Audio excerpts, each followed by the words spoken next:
नमस्कार दोस्तों। जैसे आप सोचते होंगे कि मेरी जो वीडियो होती है वो जीव जंतुओं को बचाओ, पक्षियों को बचाओ क्यों होती है? क्योंकि आपने कभी सुना होगा, नहीं सुना होगा तो आपने अभी यूट्यूब पर आप सर्च कर सकते हैं कि चीन के अंदर 1958 से 62 तक गोरिया मारो एक अभियान चला था। और गोरिया मारो अभियान क्यों चलाया गया था कि देश में जो चिड़िया होती है, पक्षी होता है, एक पक्षी कम से कम 4 से 5 किलो जो अनाज होता है, गेहूं होती है, वो खा जाता है। तो हमारे देश में इसका नुकसान हो रहा है। ये उनका चीन का एक अभियान था। और उसमें क्या हुआ, एक छोटा सा पक्षी, छोटी सी चिड़िया ने पूरे चीन को हिला कर रख दिया था। चीन की भूखमरी के कारण 4 करोड़ लोगों की मौत हो चुकी थी। क्योंकि पक्षी जब एक चक्कर होता है, एक हर चीज़ का एक शेड्यूल बना होता है, हर एक चीज़ का चक्कर होता है कि जैसे पक्षी होती है, चिड़िया होती है, वो हमारी किसान भाइयों के लिए, हमारी प्रकृति के लिए जीव मित्र होती है। क्योंकि वो जो फसलों को नुकसान करने वाले जो कीट होते हैं उनको वो खा जाती है।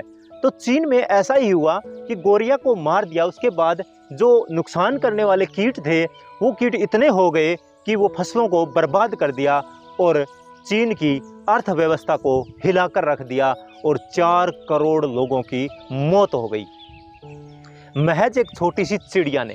तो आज अगर हम भारतवर्ष में देखें और जब हम छोटे थे या आज हमारा आसपास का वातावरण देखते हैं तो चिड़िया कितनी कम हो चुकी है। चाहे हम टावर को दोष दे दें, चाहे हम रेडिएशन को दोष दे दें, पर कहीं ना कहीं हम आज वो व्यवस्था भी खो दी है।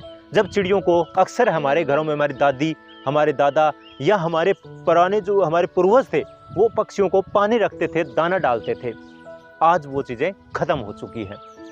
और उसके साथ साथ हमारे जो कच्चे मकान होते थे, झुग्गी झोंपड़ियाँ भी होती थी और पक्षियों के लिए व्यवस्था होती थी जहाँ बैठकर अंडे भी देते थे और प्रजनन होता रहता था।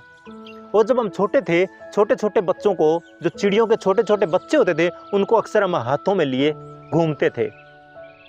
आज वो भी खत्म हो चुके हैं। अगर आप मैं दिखाना चाहूँ, आप देख सकते हैं मेरे पीछे जो राजस्थान का पूरा ऐसा एक इलाका है जहाँ मनुष्य को भी पानी नहीं मिलता है। तो क्या ऐसे स्थानों पर पक्षियों को भी पानी मिल सकता है?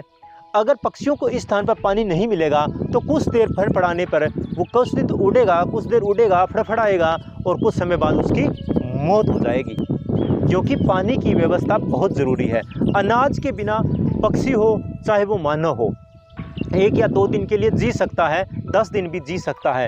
पानी के बगैर वो 1 घंटे भी निकालना मुश्किल हो सकता है।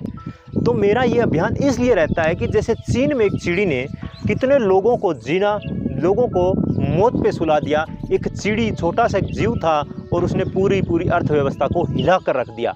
हमारे पास समय है, अभी हम जाग जाएं और उन पक्षियों को बचाएं ताकि हमारे देश की अर्थव्यवस्था भी बची रहे और हमारे जो जैविक खेती करते हैं किसानों का वो जीव मदद कर सके और जो नुकसान करने वाले कीट हैं उनको वो खा जाए।